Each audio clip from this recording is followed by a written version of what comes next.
Good evening. It is time for us to read Esperanza Rising, and we have two guests right now that are hanging out with us. Two crazy guests. Yeah. They just ate dinner and they're wanting to hear a story, especially this guy right here. Loves a good story.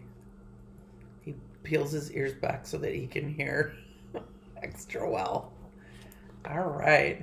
Uh-oh, somebody's going to fall off. So we were on the second part of the chapter called Las Papas. And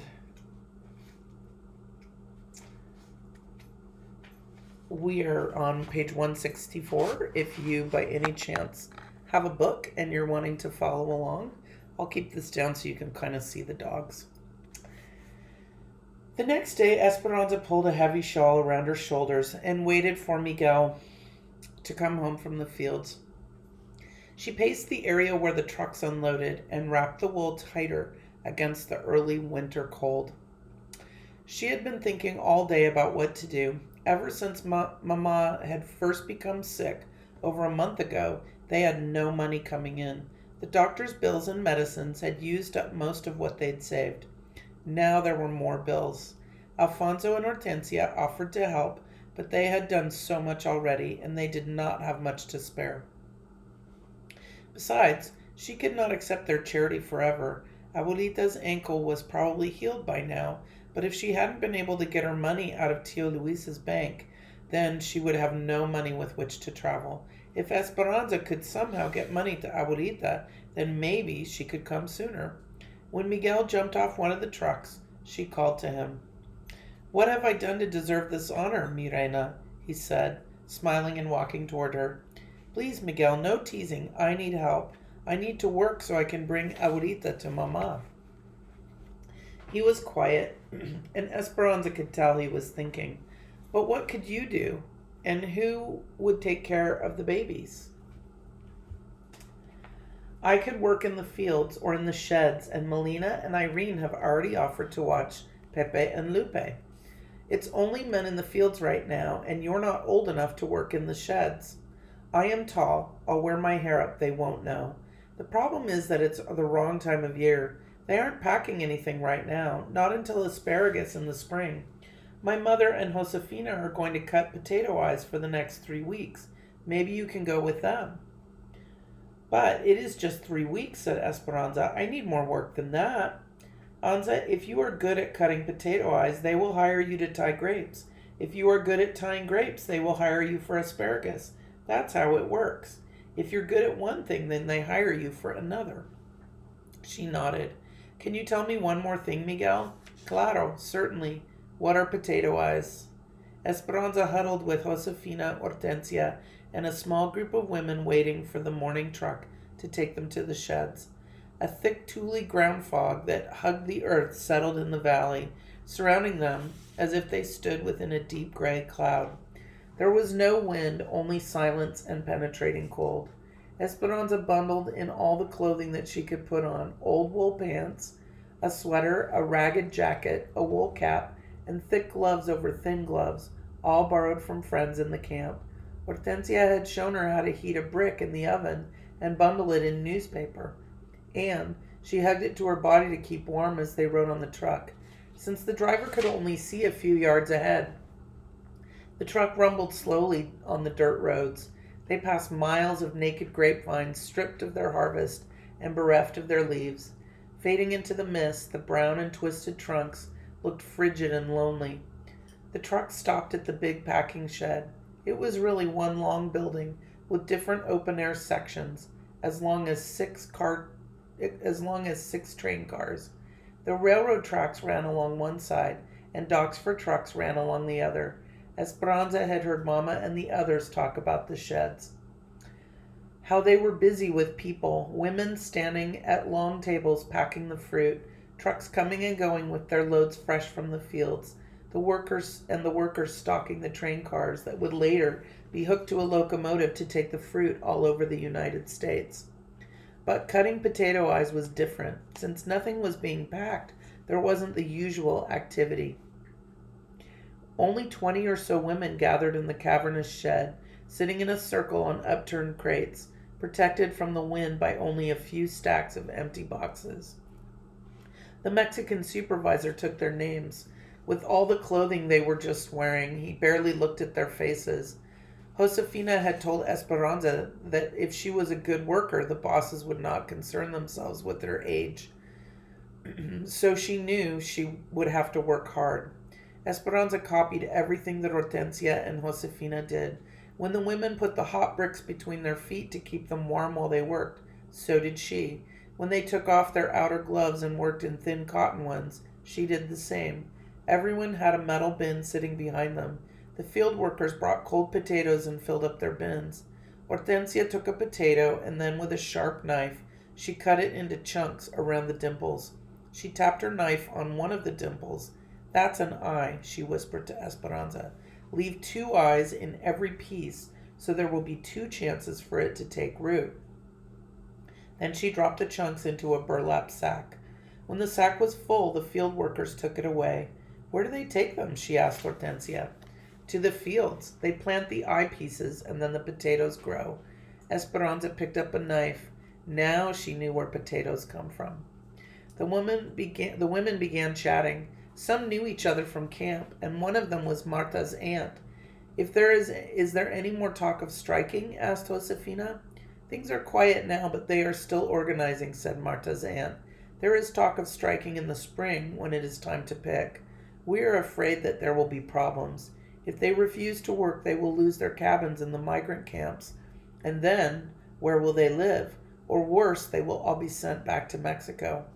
"How can they send all of them back?" asked Hortensia. "Repatriation," said Marta's aunt. "La Migra, the immigration authorities, round up people who cause problems and check their papers. If they are not in order, or if they do not happen to have their papers with them, the immigration officials send them back to Mexico. We have heard that they have sent people whose families have lived here for generations, those who are citizens and have never even been to Mexico." Esperanza remembered the train at the border and the people being herded onto it.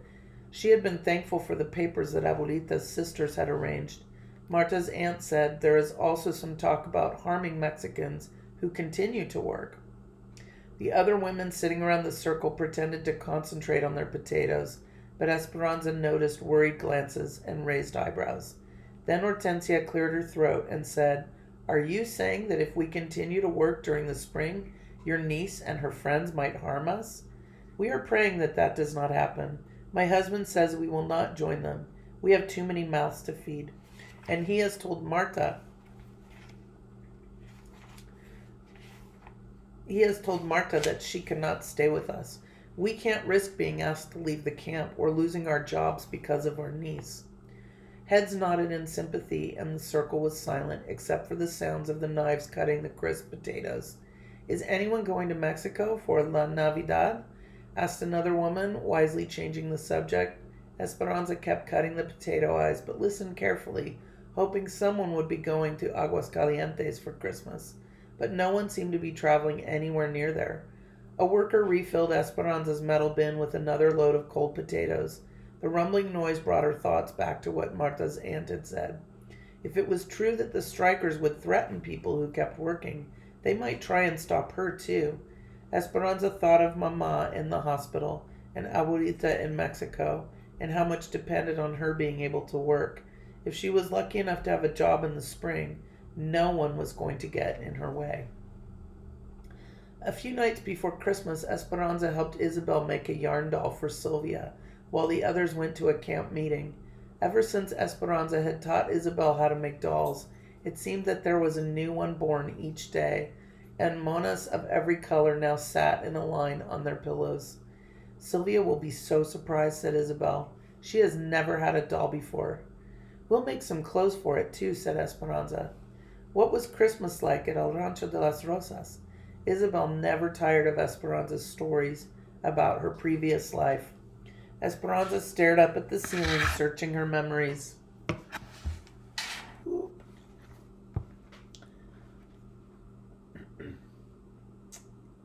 Sorry, I lost my place. Mama decorated with Advent wreaths and candles. Papa set up the nativity on a bed of moss in the front hall, and Hortensia cooked for days. There were empanadas filled with meat and sweet raisin tamales. You would have loved how Abuelita decorated her gifts. She used dried grapevines and flowers instead of ribbons.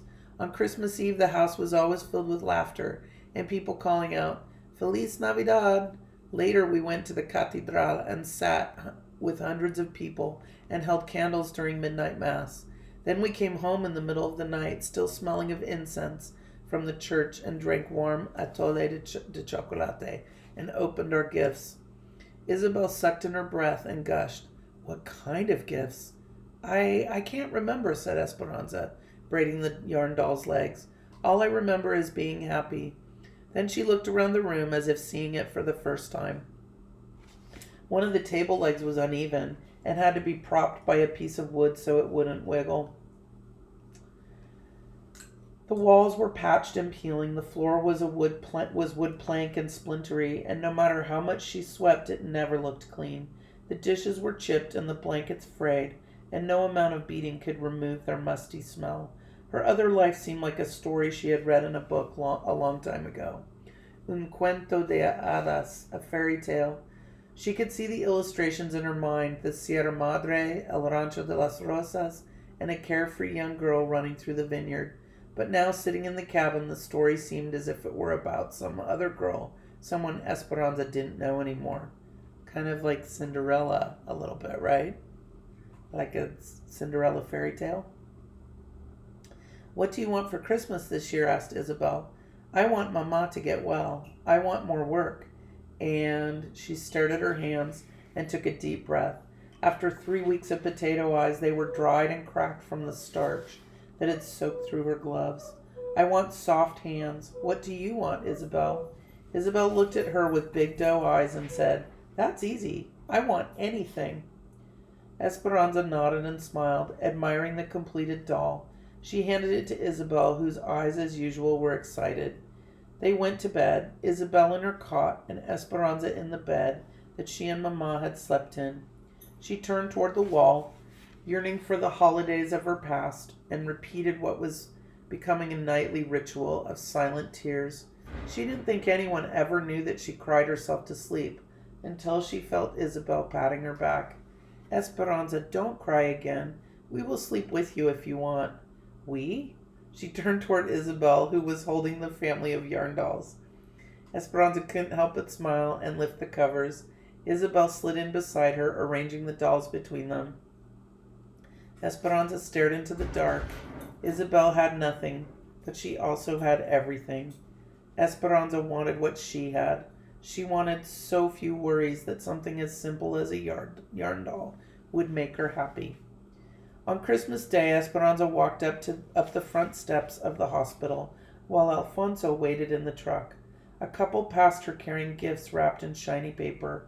A woman hurried by carrying a poinsettia plant and wearing a beautiful red wool coat with a rhinestone Christmas tree pinned to the lapel. Esperanza's eyes riveted on the coat and the jewelry. She wished she could give Mama a warm red coat and a pin that sparkled. She thought of the gift she had in her pocket. It was nothing more than a small, smooth stone that she had found in the fields while weeding potatoes.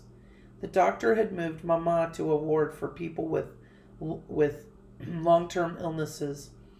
There were only 4 other people on the floor, and the patients were spread out, their occupied beds scattered among the rows of bare mattresses in the long room. Mama slept and didn't wake even to say hello. Nevertheless, Esperanza sat next to her, crocheted a few rows on the blanket, and told Mama about the sheds and Isabel and the strikers.